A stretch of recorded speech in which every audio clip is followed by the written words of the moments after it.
Hello everybody, I'm the almightyzentaco, and we have another video here today.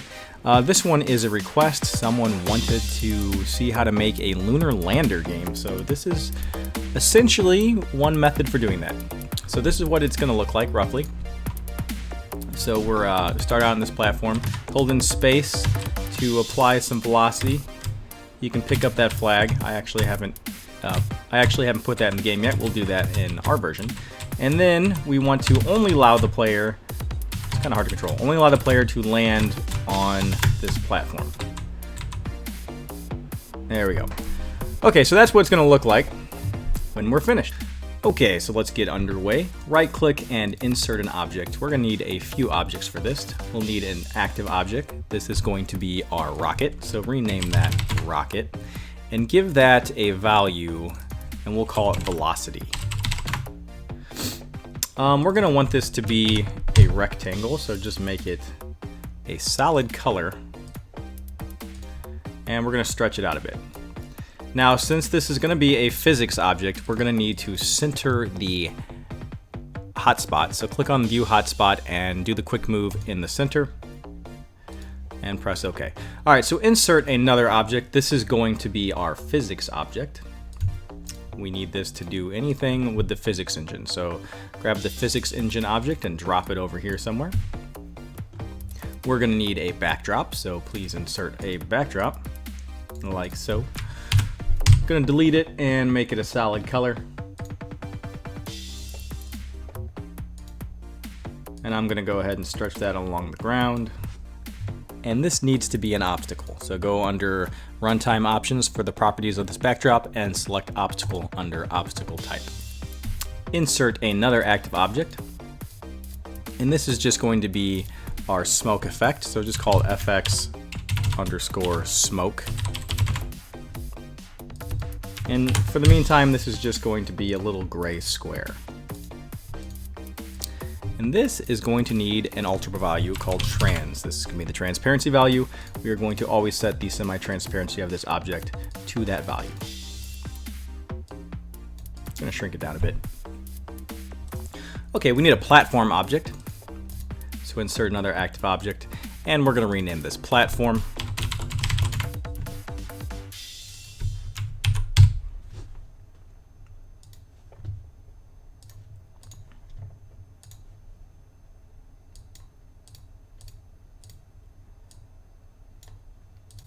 Okay, so now we need to make this rocket into a physics object. So go under the movement type, and where it says static, click that and look for the physical movement. We're looking for physics static movement. So select that. It wants us to go ahead and center the hotspot, which we already have done.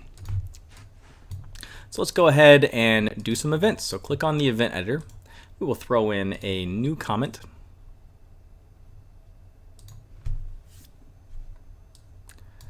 We will say, I don't know, basic physics stuff. All right, so we need to find out if this object, the rocket, is colliding with a backdrop. If it collides with a background, we want it to stop. So just go to Movement, Stop. And that's how you make things stop with the physics engine. Okay, we're going to make a new section for controls. We want to have this object be able to tilt left and right. So insert a new event, the keyboard, repeat while key is pressed. We're going to make that the right arrow. Go ahead and Control C and Control V to copy this event. Double click to change it, and we're going to make sure that is the left arrow. So now we have an event for holding right and an event for holding left. On the right arrow event, we want to change the angle of our rocket. So set the angle, go to the rocket, grab its current angle value. And moving right is negative, so subtract 1.5. And we will do 1 for maximum quality. Go ahead and drag this down and edit it. Now this is for moving left. We want to add instead of subtract. Okay, let's see how it works. Yep, it is working. Okay, under the basic physics stuff, we need another event here. Copy and paste this and actually just replace it, sorry. We want to find out if the rocket is colliding with another object, and that is going to be the platform. And we're going to leave the event the same way, where it just stops. We want to allow the rocket to collide with the platform. Okay, so now we want to actually make the rocket project. So we're going to do that by holding space. So go to the keyboard, repeat while key is pressed, space. And what we're going to do is we are going to add to the value of velocity. We're going to make it like 1.5. But we are going to want this velocity value to always be diminishing as long as it is not negative. We don't want it to go into the negative. So we will put this up in the physics stuff. So insert a new event and go to the rocket, and we're going to check if the alterable value of velocity is greater than 0. And if it is ever greater than 0, we want to subtract 1 from it. Now, this does mean that while we're holding in the space bar, we're actually going to be only essentially adding 0.5 to the velocity per cycle, because we are also subtracting 1 from it per cycle if it is ever above 0. So keep that in mind if you're wanting to fiddle around with the strength of our rocket here. So now we actually need to apply the impulse and make this thing move when we're holding in space. So go to the rocket and go to movement. Under physics, we want to apply an impulse. And we want the impulse to be the value of velocity. So grab that from the rocket. And then we need the angle. So we're going to actually get the angle of this rocket. Where's that at? Angle. Get the angle. Now, the angle isn't quite right the way it's set up. So I think we need to actually add 90. Might need to subtract it. I think it's add 90. That should get us have the angle being directly forward. Let's test it out. Holding in space, that thing rocketed off way too fast. Let's try adding 1 to velocity. Now it's really weak, which is actually what we want. We want it to be pretty hard to control this thing. We want to pick up a lot of negative velocity like that. So you got to play around with these numbers a little bit. Okay, so while we are holding down the space bar, we also want to create the smoke effect. So actually double click on the rocket here, and we need to add an action point. We're going to put the action point at the bottom. So while spacebar is being pressed, we're going to create an object that is going to be the smoke effect. We're going to make it relative to our rocket. Now we need to actually change where this is going to be at. So click on the smoke effect, set its X position to the X coordinate of the rocket's action point. Make sure this is under where after we create the object. We can't have this happening before, otherwise it won't set it up. It'll actually try to set up something that is not there, or it'll set up the wrong object. So once we actually create an object, that is when it's scoped. All right, so go ahead and do this for the Y. We're going to say position set Y coordinate to the Y coordinate of the action point. Now we want this to have a little bit of randomization. So we're going to add R random, and we're going to say 1 to 15. We actually want to give the X a bit of randomization too. So go back up there and add that. So we'll say plus R random, which is a random range. We will say negative, I don't know, 15 to 15. This will give it a 30 pixel range to the left and to the right of the action point's X position. Okay, so now let's make another section here. We're going to call this smoke effects. And essentially all we're going to do is set up an always event where we always add to the alterable value of transparency and set the semi-transparency of this object, which is under effect, compatibility, set semi-transparency. We want to set it to the value of transparency. And if that value is ever pretty much transparent, which is roughly like 180, we'll destroy the object. So compare the transparency, find out if it is greater than 180. If so, destroy the smoke object. One more thing, actually when we create the object, let's go ahead and give it a random angle. So just random 360, 1 for maximum quality. Make sure it's down here after we have created the smoke. And let's check it out. What the heck? What did I do?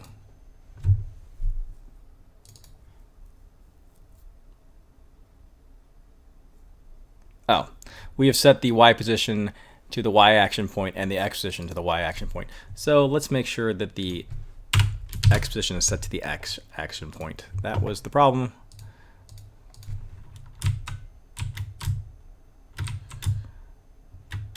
Okay, you know, smoke also kind of it's like a cigarette or something. We're going to have the smoke actually expand as well. So all this under this always event, we are going to set the scale to the smoke's X scale. So go to scale, get X scale, and add 0.1. 1 for quality. And let's actually make this more transparent quickly. So instead of 1, we'll make it 3 to the transparency. Whoa, that's getting too big too fast. So let's tweak this a little bit then. We will change the scale to, okay, I settled on add 2 to transparency and add 0.01 to the X scale. That seems pretty good. Okay, so let's add another comment here. We will say collisions. Essentially, we only want this rocket to survive if it lands or is touching the platform. We don't want you to be able to touch any terrain. That's typically how these games work. So we will find out if this rocket is colliding with a backdrop. If so, we will destroy it.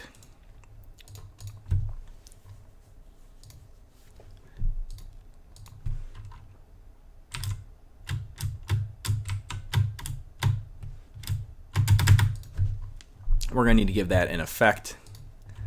Let's insert an object, active, boom, drop it in here, call it boom effects, and this is just going to be a square. We're going to fill in the art after we actually make the engine. We do not want this to create at start though, so under the runtime options, uncheck create at start for both that FX and also the smoke FX. All right, so let's go ahead and copy this object here. We're going to clone the platform. So we got platform 2. That's perfect. We're going to let you win the game whenever you hit platform 2. Insert another object. This is going to be platform indicator. We want this object to test if the rocket is touching the platform. So we'll make this a square. Shrink it down. Actually, let's make it a color other than red so we can see it temporarily. Okay, we're gonna say, I don't know, platform stuff, whatever. It's fine. You can call this whatever you want. You can name this whatever you feel like. You can organize this in any way it makes sense to you. So anyway, we're going to always do another always event. We are always going to set the position of this indicator object. Select the position relative to. Actually, that won't work. Sorry, cancel that. We are always going to set the position, and we're going to do it on the X and Y coordinate. So set the X coordinate to the rocket's position, X coordinate of action point.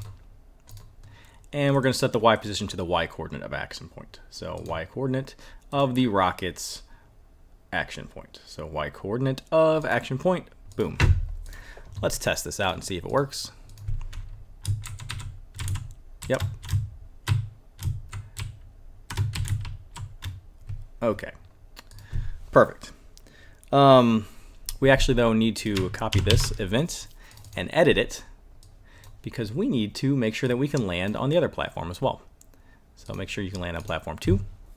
And now we can. All right. So not much left to do. Now we want to find out if this object, the platform indicator, is overlapping another object, and that object is going to be platform 2. And also, we want to find out if the velocity is 0, meaning the object has stopped. We want to know if we have landed on the platform. And when that happens, we win the game. So, you know, I guess we'll just jump to the next frame. And that'll be our frame with the win screen. It'll have a big explosion and some text that says, "Congratulations, you're the man," or something like that.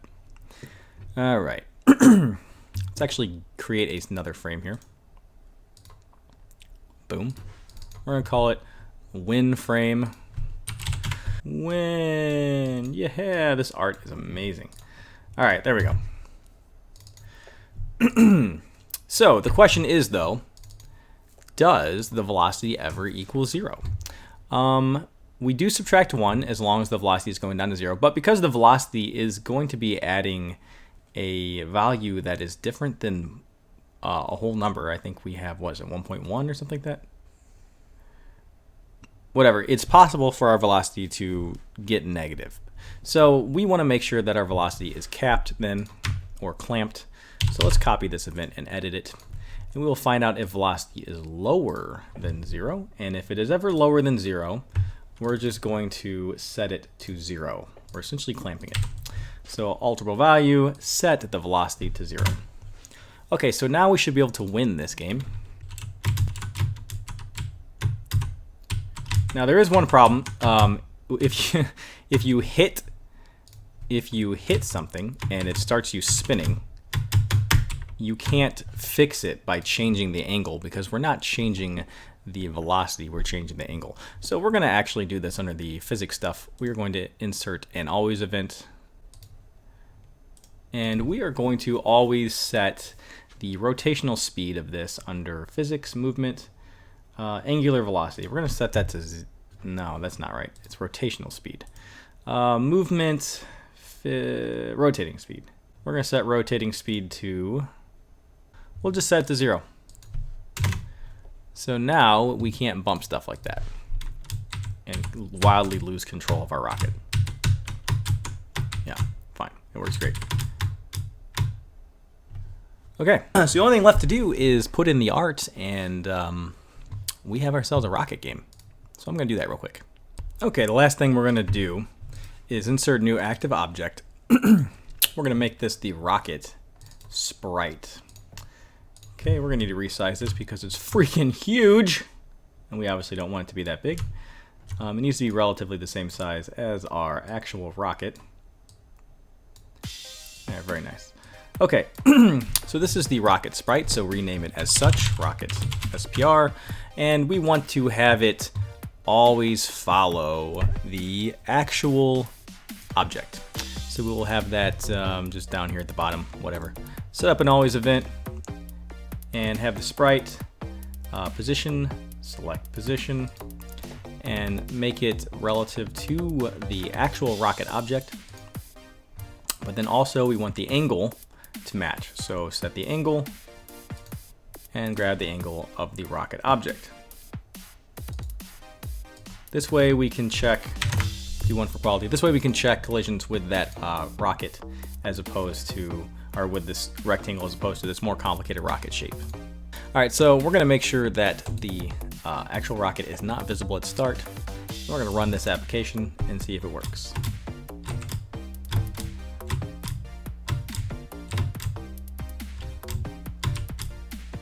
I don't like the smoke obscuring our rocket.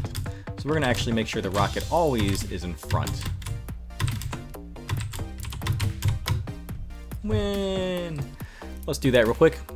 Under this always event here, we will say under the rocket sprite, say order, bring to front, and that should pretty much sum it up, dudes.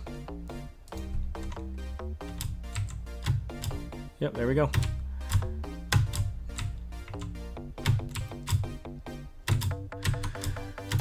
And we win. All right, guys, so this is how you make a pretty much a simple lunar lander rocket type game. Obviously, your game is going to be a little different depending on the size of your objects and their weight and the scale and stuff. You're going to have to play around with the physics because the physics object is kind of complicated and you got to jack around with your particular engine to get it to work how you want. But this is the basics of a rocket lunar lander game. So thank you guys, as always, for watching. If you have any questions or comments, please feel free to leave them down below.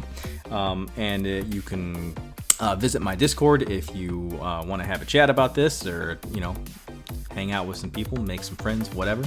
That's what that's for. And also visit my website to keep up to date on stuff that I'm doing. So as always, guys, thank you for watching, and I hope you have a fantastic day. I will see you in the next video, and that's all I have to say about that. So later, guys. Have a good one.